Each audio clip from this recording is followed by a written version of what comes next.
Voilà. Bonjour tout le monde, ceux qui sont déjà là, ceux qui arrivent, ceux qui vont encore nous joindre dans un instant. Je vais partager aujourd'hui, je dois encore un peu changer mon écran, c'est pas tout à fait à plat. Voilà, c'est un peu toujours... Un jour, je vais vous montrer mes constructions pour faire mes lives. C'est toujours chouette d'improviser, de trouver des solutions. C'est quelque chose qui m'anime, qui me fait plaisir. Voilà. Je vais vous partager aujourd'hui, pour commencer, un texte que j'aime particulièrement et qui est merveilleusement récité.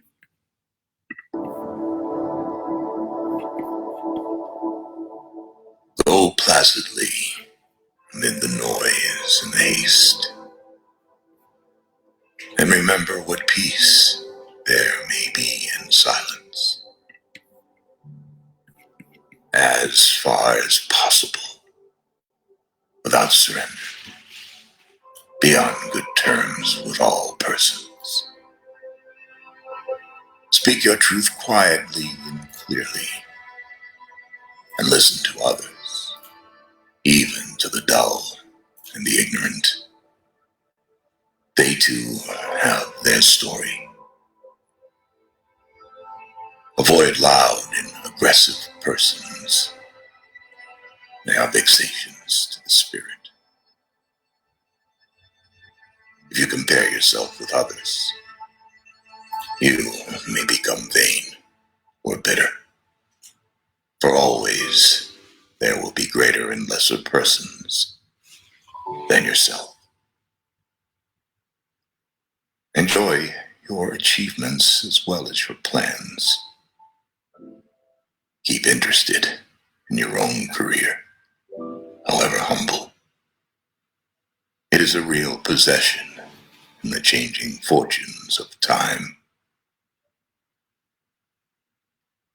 Exercise caution in your business affairs, for the world is full of trickery. But let this not blind you to what virtue there is. Many persons strive for high ideals, and everywhere life is full of heroism. Be yourself, especially do not feign affection. Neither be cynical about love, for in the face of all aridity and disenchantment, it is as perennial as the grass. Take kindly the counsel of the years, gracefully surrendering the things of youth. Nurture strength of spirit to shield you in sudden misfortune. But do not distress yourself with dark imaginings. Many fears are born of fatigue and loneliness. Beyond a wholesome discipline, be gentle with yourself. You are a child of the universe, no less than the trees and the stars. You have a right to be here. And whether or not it is clear to you, no doubt the universe is unfolding as it should. Therefore, be at peace with God, whatever you conceive him to be. And whatever your labors and aspirations in the noisy confusion of life, keep peace in your soul. With all its sham, drudgery, and broken dreams, it is still a beautiful world. Be cheerful. Strive to be happy.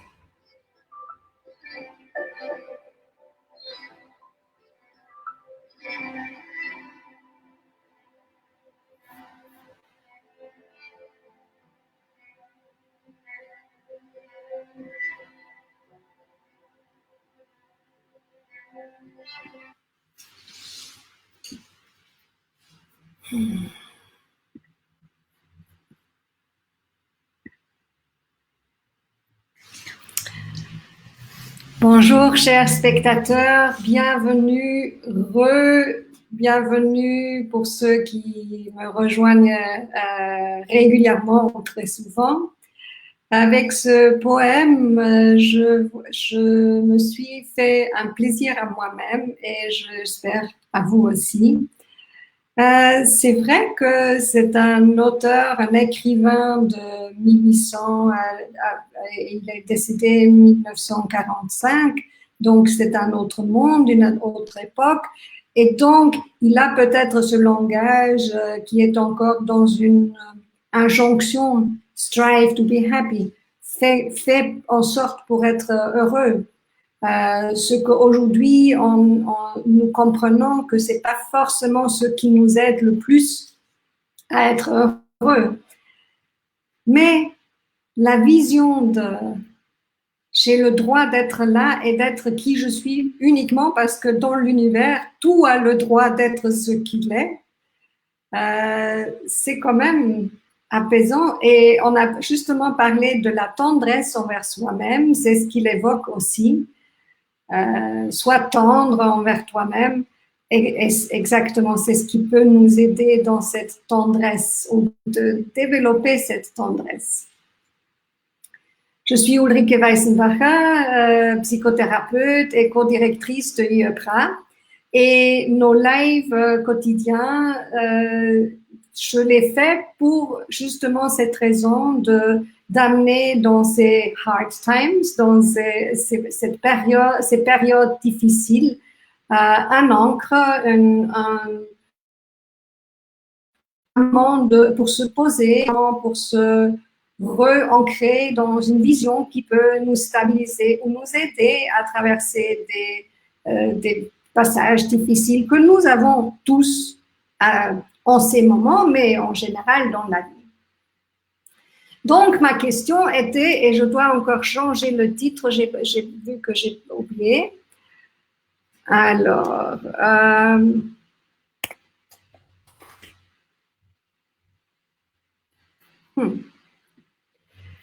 la question est justement comment faites-vous pour, par rapport aux angoisses qui vous entourent, à l'anxiété qui vous entoure. Qu'est-ce que vous faites pour vous aider avec cela, pour garder justement votre espace, votre état intérieur qui vous convient, ou aussi pour garder vos limites ou vous protéger de l'anxiété que les autres peuvent peut-être ressentir ou qui est présente rien qu'à travers les nouvelles, à travers les réseaux sociaux, etc. Donc, je mets juste la date et alors je suis complètement de nouveau concentrée. Voilà. Ça n'a pas encore changé, pourquoi?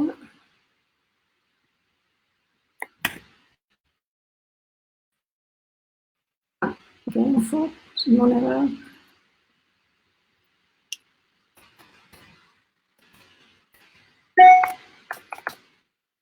Désolée, c'est un manquement de préparation de mon côté. Alors oui, comment vous faites, vous? C'est particulièrement, on a parlé des hypersensibles avec Laetitia Clado, c'est particulièrement difficile pour les hypersensibles qui ont une tendance à beaucoup plus ressentir les tensions, l'anxiété chez les autres. Mais ça nous concerne tous, on est entourés, on a des phases différentes. À un moment donné, je me sens bien et quelqu'un d'autre entre dans la phase de panique ou de l'anxiété du futur. Aujourd'hui, j'ai participé à un groupe en transition, on a parlé justement de l'éco-anxiété. Si vous continuez à nous suivre, vous allez découvrir ça aussi chez IEPRA. Et donc, quoi faire avec tout ça? Parce que la réalité, elle est ce qu'elle est. Nous ne pouvons pas nous aveugler non plus que effectivement il y a des changements dans notre monde, il y a des cruautés absolument abominables autour de nous et c'est devenu plus difficile à nous en protéger parce que quand on est par exemple sur les réseaux sociaux, ça nous entre sans filtre. On est sur un post tout à fait de gratitude, tout à fait positif, et bam, il y a quelque chose qui entre, des images de cruauté, etc. Et donc, on est beaucoup plus sollicité à gérer ces états émotionnels, nos réactions intérieures, et aussi à vraiment développer, nous ancrer dans l'état que nous choisissons, dans lequel nous voulons vivre.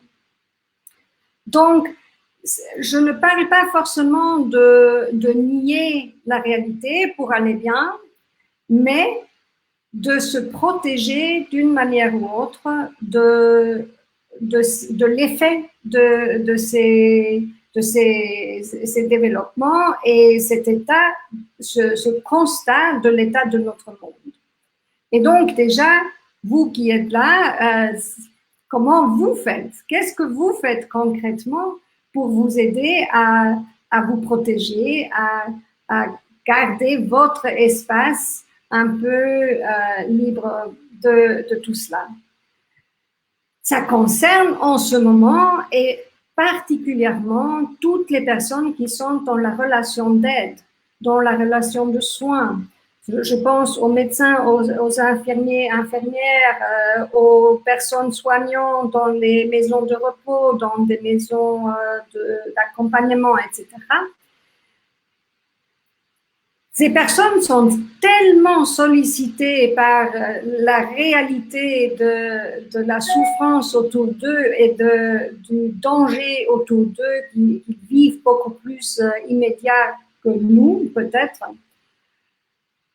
Et elles peuvent se perdre dans le désir d'aider, d'apporter du soutien, de devoir être là. Par exemple, quand je pense au personnel à l'hôpital, dans les hôpitaux, ils sont obligés d'être là et principalement au service des autres. Et donc, voilà une première qui ose. Sabine, merci. Sabine nous dit, ou ce qui l'aide, c'est focaliser sur ce qui est dans le champ de mon contrôle.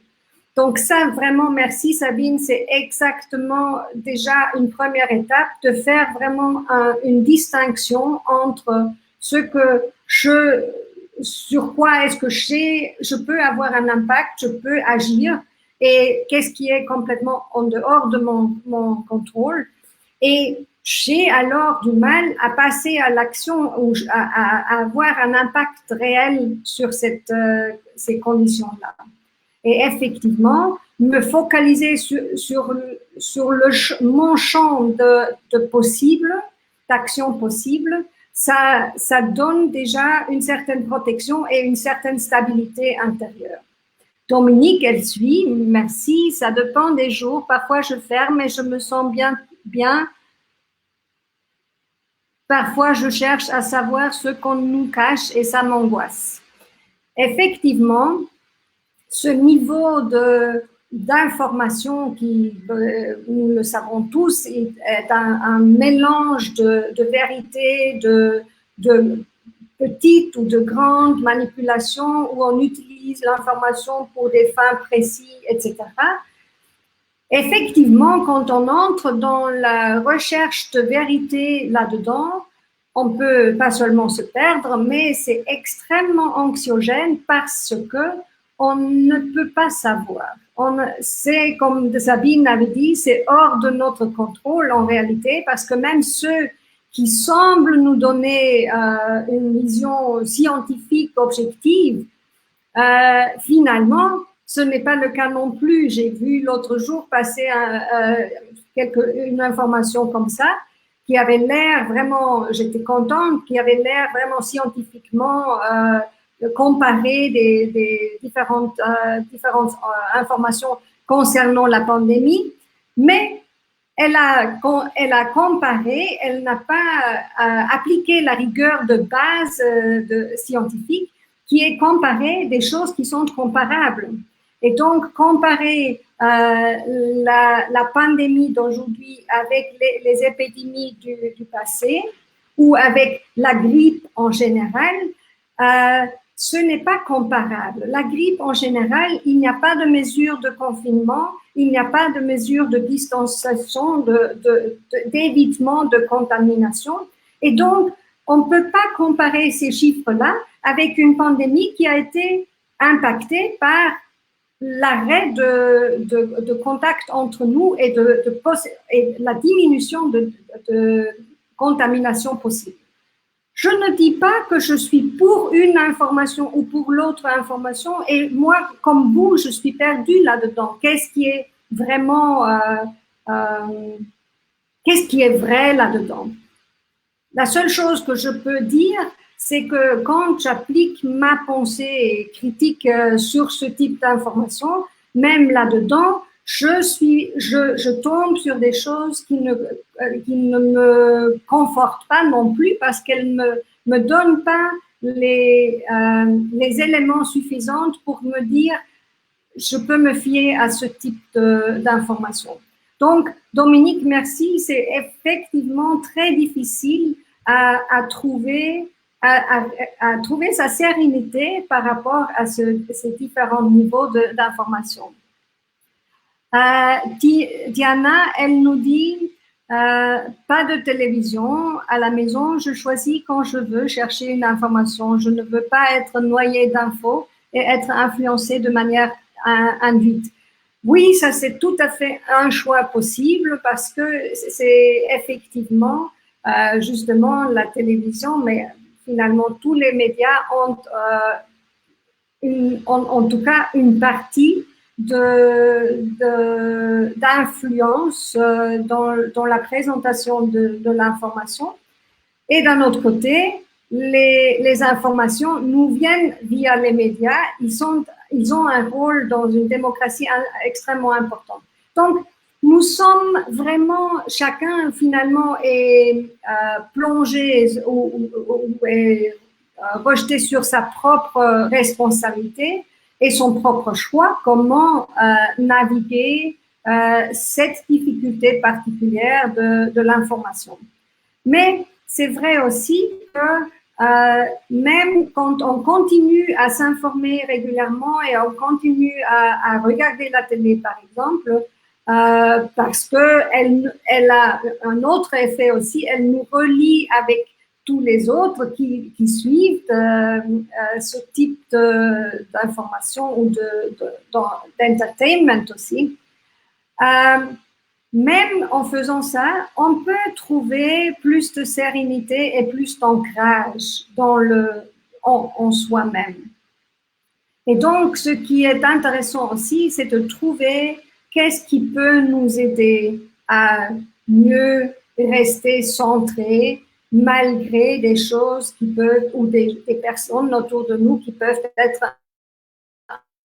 impactées. On peut avoir un partenaire qui est paniqué et soi-même, on est forcément impacté si on vit au quotidien avec une personne comme ça.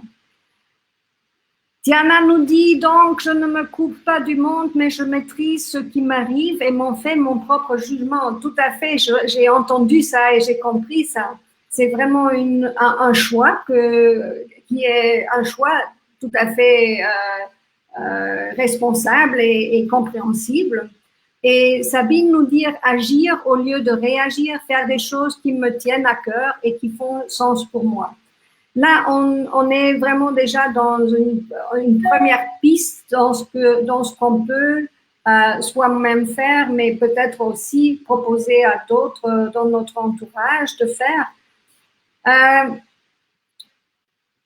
Plus basique encore, rien que le contact avec la nature, par exemple, va nous mettre en lien avec quelque chose de plus intemporel, de plus, de cycle plus grand que nous.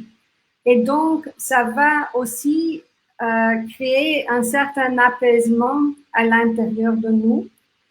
Et par exemple, les Japonais font le tree hugging qu'on voit maintenant un peu partout, d'enlacer des arbres.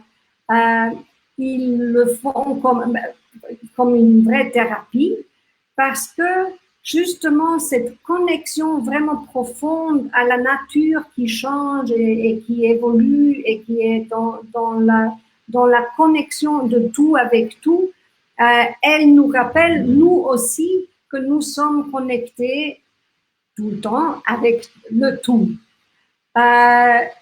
Nous avons évidemment des choses plus concrètes aussi, comme nous, par exemple, chez IPRA, nous allons évidemment favoriser nos techniques, le Self-Emotional Balancing, le EFT, REMAP, la cohérence cardiaque compassionnelle, les respirations compassionnelles, les pratiques de respiration de toutes sortes, etc. Donc, tout ça, ça peut nous aider à nous ancrer. Mais il y a un pas de plus. C'est comment être dans l'interaction, comment rester en lien avec l'autre, avec les autres qui nous entourent et être protégé en même temps. Et là, nous entrons dans quelque chose, nous avons un peu abordé ça avec, au début des lives avec Catherine Mourenaud et avec Claudia Ucrose. C'est vraiment notre bulle de protection, notre champ énergétique qui nous entoure. Ce champ, on peut le renforcer par la respiration, par le contact avec la nature, par notre imagination, par nos visualisations. On peut le renforcer aussi à travers la lecture, par exemple. Et c'est pour ça que j'ai choisi aujourd'hui ce texte, parce que vous connaissez sûrement cette sensation d'être complètement immergé dans un livre. On entre dans un autre monde, mais pas pour se connecter, mais pour stimuler complètement notre cerveau créatif.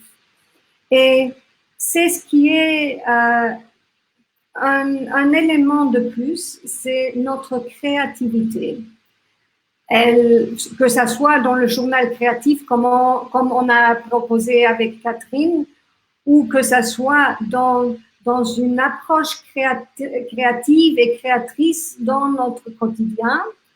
Ça peut être à travers la cuisine, à travers le plaisir de choix de nutriments qu'on va s'offrir ou offrir aux autres.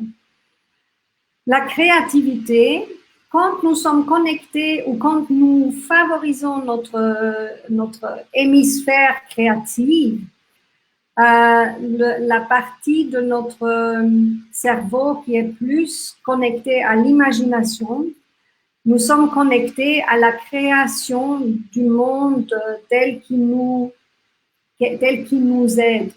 Dans l'imagination, nous créons les circonstances dans lesquelles nous souhaitons vivre. Et en faisant ça, nous sommes en train d'auto-nourrir notre système nerveux et notre cerveau avec la vision de notre monde que nous souhaitons, et le cerveau va continuer à le nourrir. Donc, il y a un cercle qui va se créer. On crée alors une énergie, mais c'est pas dans le sens d'une création d'un monde parallèle et après je suis dérangée quand quelqu'un entre dans ma bulle. C'est plus, ça inclut tout le monde dans mon environnement. Et on a parlé hier et avant-hier de la gratitude. La gratitude peut nous aider avec cela, l'émerveillement peut nous aider, mais nous pouvons aussi le faire en tapotant. Et c'est ce que je vais vous proposer là maintenant. Je vais vous proposer des rondes de EFT, de tapotement, qui vont aller dans ce sens. Si vous avez envie, suivez-moi. Si ça ne vous tente pas aujourd'hui ou en ce moment, vous pouvez toujours revenir là-dessus plus tard parce que les enregistrements sont disponibles sur blog.ipra.com et sur notre chaîne YouTube. D'ailleurs, ça me ferait très plaisir si vous pouviez mettre des commentaires sur la chaîne YouTube et vous abonner. Et vous pouvez y accéder très facilement par l.iepra.com/YouTube. Je vais l'écrire tout à l'heure. Même si ce n'est pas toujours facile pour moi de garder mon calme quand j'ai quelqu'un d'anxieux autour de moi, je m'aime et je m'accepte aussi bien que je peux. Même si l'anxiété des autres m'influence facilement et me fait réagir, je m'aime et je m'accepte. Parfois plus, parfois moins. Même si moi, je peux avoir des réactions anxieuses par rapport à certaines informations ou certaines situations, je m'aime et je m'accepte. C'est difficile, je n'ai pas d'influence. Ça me dépasse. Si l'autre il est anxieux, je n'ai pas de contrôle sur lui. Je dois faire avec. Forcément, je suis impactée. Forcément, mon système doit réagir de la même manière.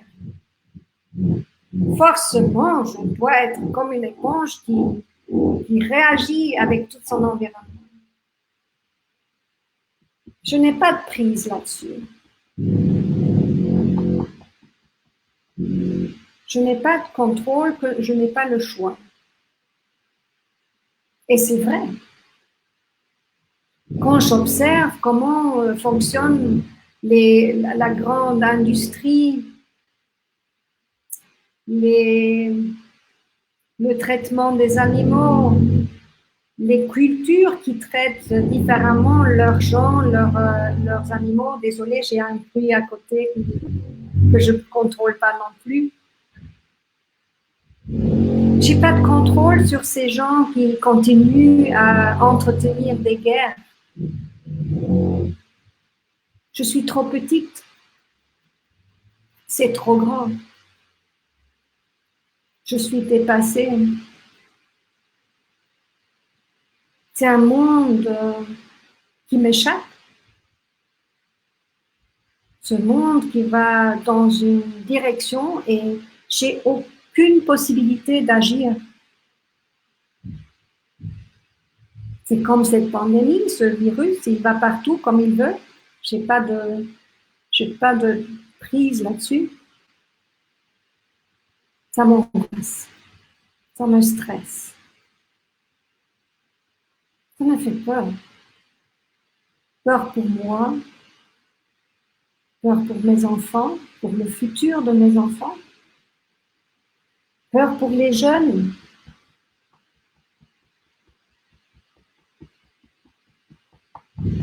Peur pour mes projets.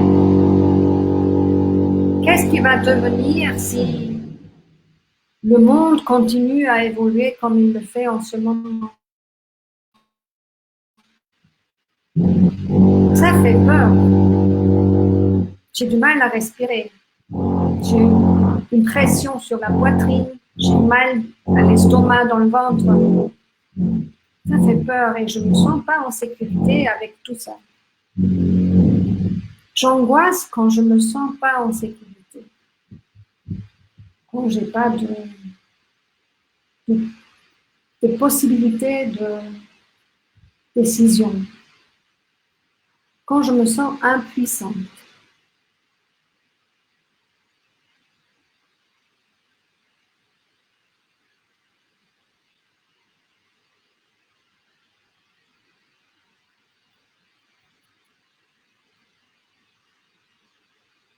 Je suis dans ce bateau avec tous les autres. Et ce que les autres vont décider, va m'impacter forcément. Et leur choix n'est pas le mien. Ça m'angoisse.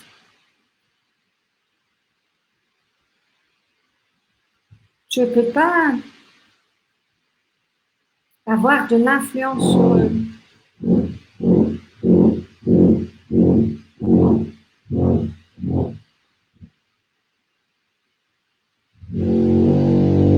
Et d'un autre côté,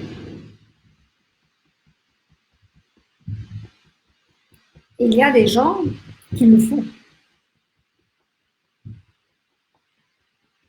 Et moi, je suis trop petite, pas assez importante pour le faire, pour l'oser. Peut-être je suis aussi coupable, je me sens coupable. Parce que j'y contribue, je suis prise dans le même système.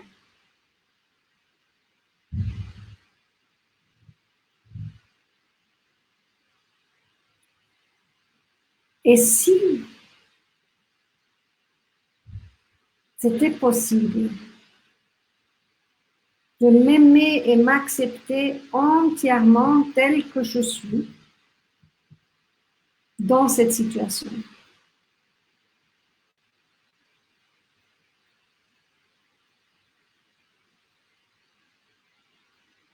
Si je pouvais me prendre dans les bras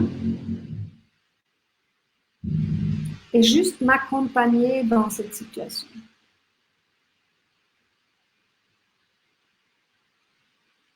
Si je pouvais être là, assise à côté de moi, avec un bras autour de mes épaules,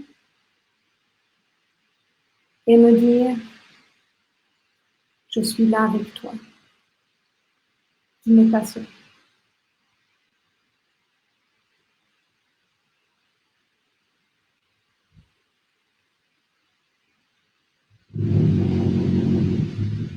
Et si je pouvais, dans des moments d'angoisse, me tourner vers quelqu'un d'autre et dire, je suis vraiment angoissée là, je ne sais pas gérer ça. Et si je pouvais me faire accompagner.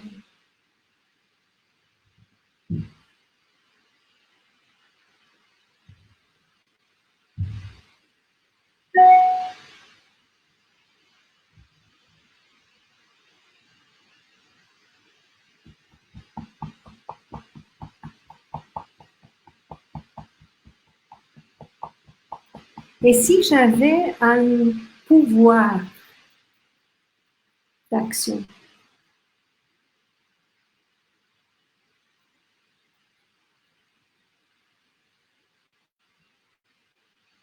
en anglais on dit empowerment, reprendre son pouvoir, retrouver son pouvoir. Si moi je pouvais retrouver mon pouvoir,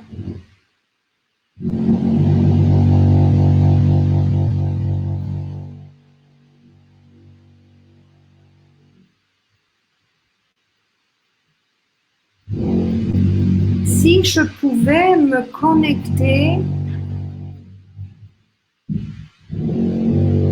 à la vie qui se déploie de moment à moment, d'instant en instant.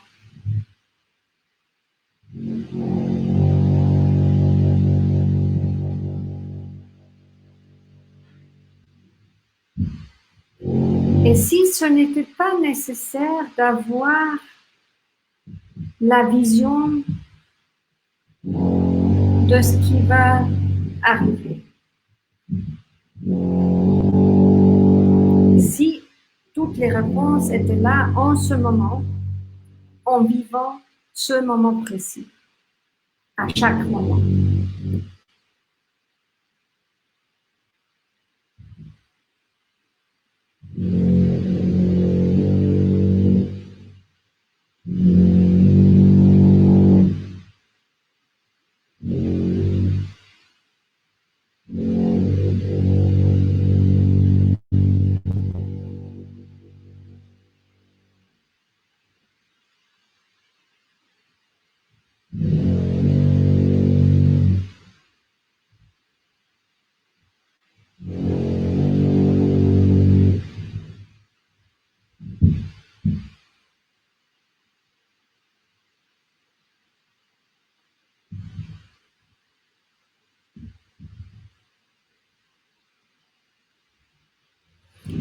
Et si je pouvais écrire ce qui me traverse,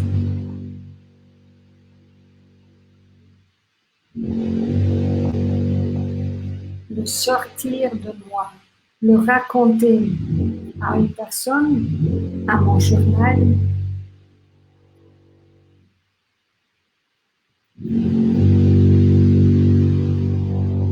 si je pouvais écrire une lettre, un livre, un journal, adressé à mon futur moi,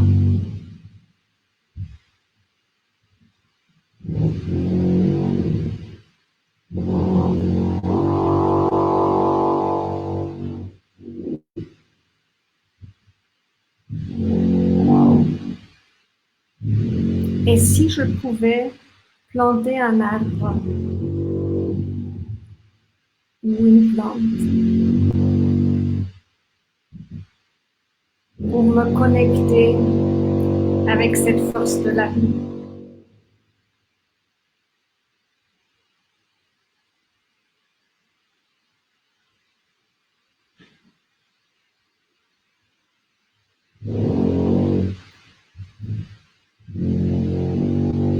Et si je pouvais me poser à juste regarder le soleil, ou une coccinelle, ou une petite marguerite, et juste me plonger dans l'observation, dans le regard, me perdre un instant dans la merveille de cet être, de cette plante, de cette, du soleil.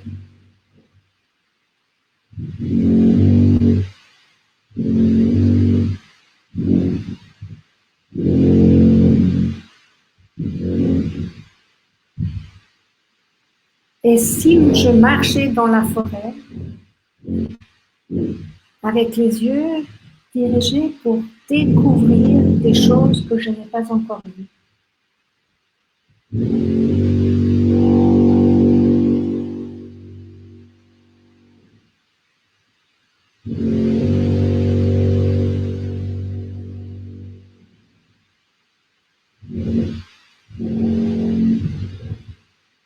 À identifier les oiseaux qui chantent.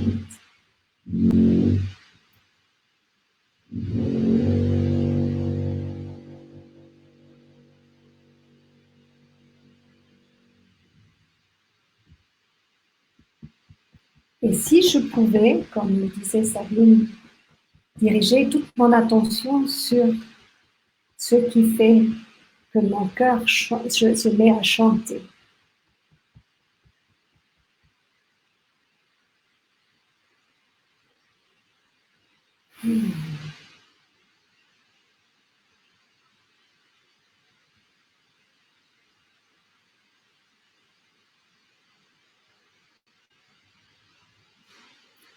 Ça me ferait plaisir si vous pouviez mettre un commentaire de ce que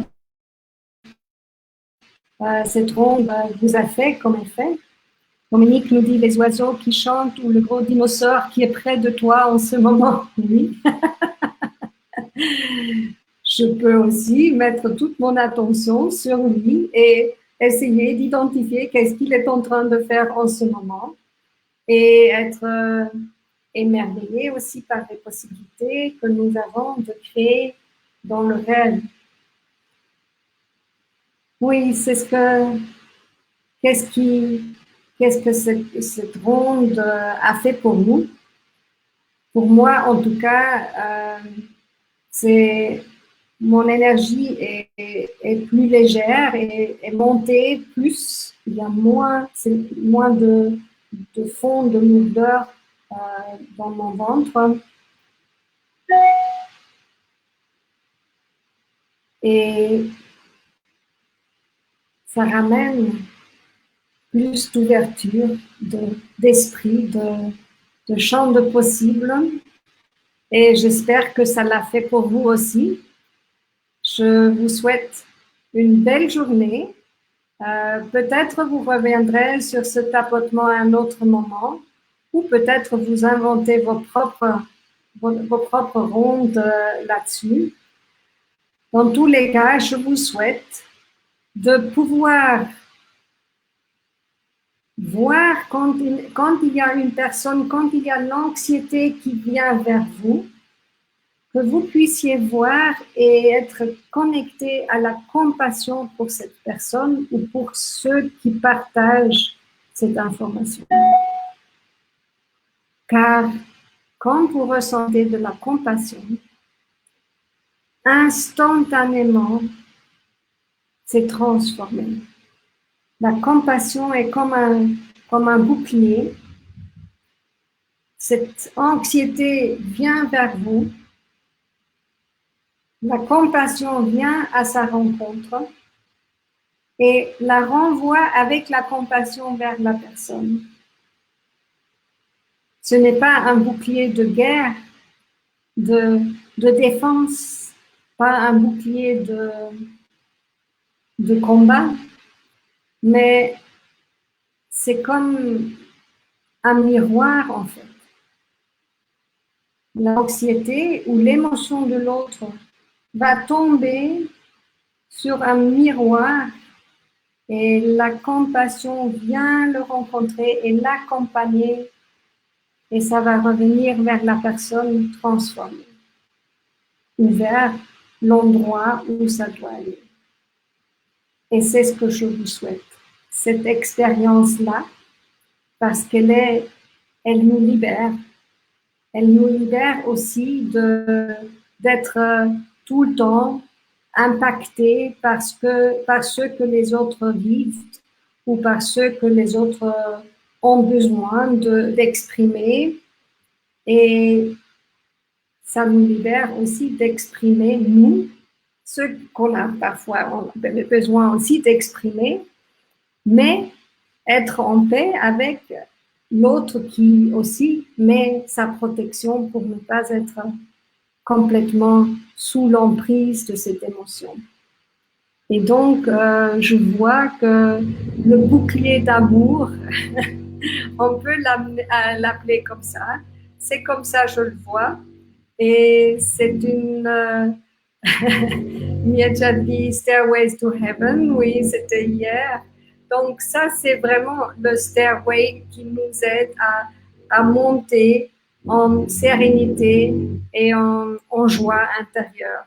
Et c'est ce que je vous souhaite que vous soyez accompagnés par ça pour aujourd'hui et les jours qui suivent et pour toujours si vous le souhaitez. Très belle journée et à bientôt.